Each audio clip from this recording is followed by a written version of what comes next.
Hello everyone, कैसे हैं आप सब। मेरे चैनल पे आप लोगों का बहुत बहुत स्वागत है।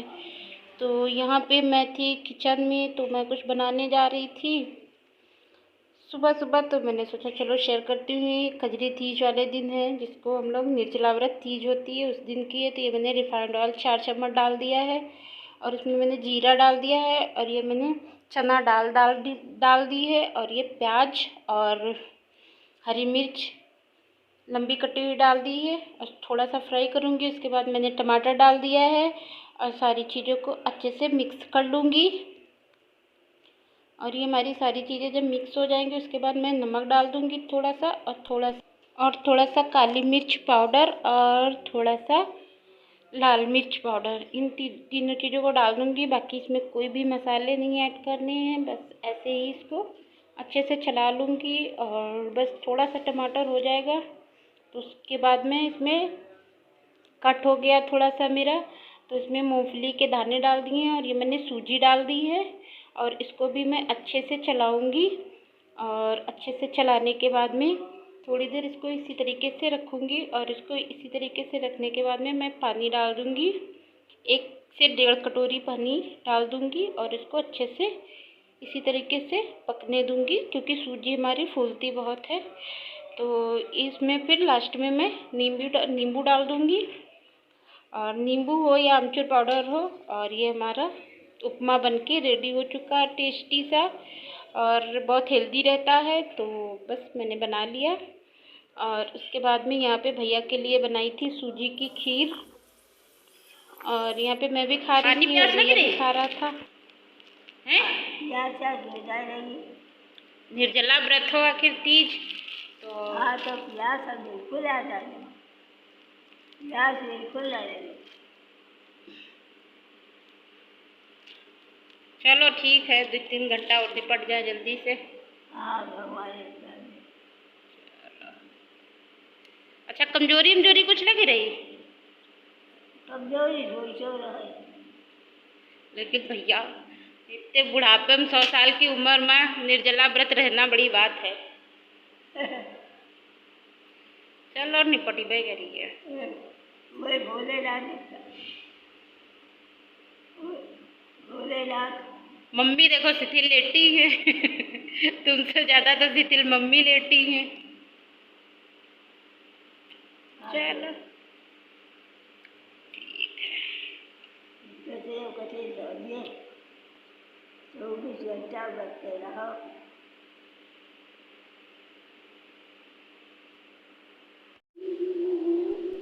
तो यहाँ पे मैं अपनी दादी से बात कर रही थी, क्योंकि वो 100 साल की उम्र में भी निर्जला व्रत तीज का व्रत है। क्योंकि तीज का व्रत नहीं छोड़ा जाता है, तो मम्मी मेरी और दादी दोनों लोग तीज का व्रत हैं आज। तो बस वही दादी से थोड़ा बात करने के लिए आ गई थी। और यहाँ पे मंदिर में सारी तैयारियां जो हैं हो गई हैं तीज की। तो भगवान बन गए और ये पंडित जी भी आ चुके हैं और मम्मी बैठी हैं। आज जो है मंदिर में पंडित जी आते हैं, फिर आस पड़ोस की जो सारी लोग, जितने लोग भी व्रत रहते हैं, तो वो लोग भी पूजा करने के लिए आ जाते हैं। तो ये धीरे धीरे करके एक एक करके आ रहे हैं। तो अब सारे लोग इकट्ठे हो गए हैं। तो अब पंडित जी जो है पूजा करवाएंगे और उसकी वॉल्यूम मैंने कट कर दी थी, क्योंकि बहुत तेज़ से आ रही थी। तो धीरे धीरे सारे लोग यहाँ पे पूजा कर रहे हैं और मैं थोड़ा सा वीडियो बना के फिर चली जाऊँगी, क्योंकि ये 11:30 बजे की क्लिप है और इतनी देर मैं नहीं बैठूंगी। तो इसीलिए मैं चली जाऊंगी। और इन लोगों का तो 2 बजे रात तक जो है गाना बजाना और पूजा पाठ चलता रहेगा। और फिर सुबह ये लोग 4 बजे उठ के फिर से जो है नहाने जाना चक्र, और फिर उसके बाद फिर से पूजा पाठ करना, और फिर जो है पूरे 24 घंटे का ये व्रत होता है। तो इसी तरीके से इन लोगों का चलता रहेगा। तो ये लोग अब सारे लोग पूजा कर रहे हैं और आरती होगी, अभी कथा होगी। तो मैं बहुत देर नहीं बैठी थी यहाँ पे, क्योंकि मुझे नींद आ रही थी। 11:30-12 बज गया था और भैया को लेके मुझे जाना था, इसीलिए मैं ज़्यादा देर नहीं कर पाई। ये थोड़ा नज़दीक जाके मैंने लिया था। तो ये तो आसपास के लोग हैं जो अभी 3-4 साल से आना शुरू कर दिए, नहीं तो मम्मी और दादी मेरी अकेले पूजा करती थी। और बस चलो फिर चलते हैं। और फिर उसके बाद में मैंने वीडियो यहीं पे रोक दिया था। और ये दूसरे दिन सुबह की है, जो कि हमारे यहाँ मेरे यहाँ रामायण बैठी हुई है। तो वही ये लोग कलश यात्रा लेके निकल रहे थे, तो थोड़ा सा मैंने शूट कर लिया अपने ऊपर से, छत से, बालकनी से। यहाँ पे मैं पानी पी रही थी गरम। और उसके बाद मैं आ गई थी छत पे, क्योंकि भैया मेरा बहुत जिद कर रहा था, मम्मा बहुत ज़ोर से हवा चल रही है, चलो छत पे चलते हैं। तो बस मैं छत पे पहुंच गई थी और बहुत तेज़ से हवा चल रही थी, जो मतलब अब देख सकते हैं पीछे जैसे लग रहा है पेड़ गिरने वाले हैं। तो बहुत तेज़ से हवा चल रही थी। और ठीक है, बच्चा कह रहा था जो छोटा मोटा कर सकती हूँ उसके लिए वो तो मैं करूँगी जब तक जिंदा हूँ, बाकी नहीं चाहिए मुझे, किसी की ज़रूरत नहीं है यार। ज़िंदगी में बस इतना है कि बस लाइफ में सब ये सोचते हैं कि चलो इनकी लाइफ में बस ये पूछे क्या चल रहा है, क्या नहीं चाहिए यार, चल रहा है जो वो तो चलता रहे। मेरी तबीयत नहीं ठीक थी, वीडियो नहीं डाल पा रही थी, तो फिर आप लोग कैसे हो? तो यहाँ पे मेरे भैया जो हैं बोल रहे थे कि मेरी मम्मा इसलिए नहीं जो है वीडियो बना रही थी क्योंकि मेरी तबीयत नहीं सही थी। तो सही है, मेरा भैया जब सही रहेगा, एकदम स्वस्थ रहेगा, तभी मैं कोई काम कर पाऊँगी। तो भगवान की कृपा है कि मेरा भैया अब सही है।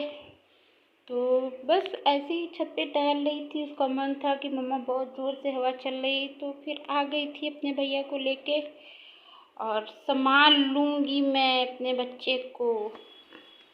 यहाँ पे बस छत से सीधे नीचे आ गई थी और बस ऐसे ही बैठी हुई थी। तो मैंने सोचा चलो यहाँ पे कभी कभी खाली बैठ जाती हूँ, और यहाँ मुंह में मेरे छाले पड़े हुए हैं तो मुझे बोलने में बहुत दिक्कत। मैं दवाई खाती हूँ, जब मुझे थोड़ी सी आराम मिलती है तब मैं वॉइस ओवर करती हूँ, इसीलिए सामने से इस समय बिल्कुल भी नहीं बोल पा रही। दवाई पिला देना, वो बर्बाद। दवाई तो पूरी पीनी पड़ेगी। इसको खाओ पहले, इसको फिनिश करो फटाफट, और फिर उसके बाद में दवाई पियो। भैया खेल नहीं करो, फटाफट खाओ।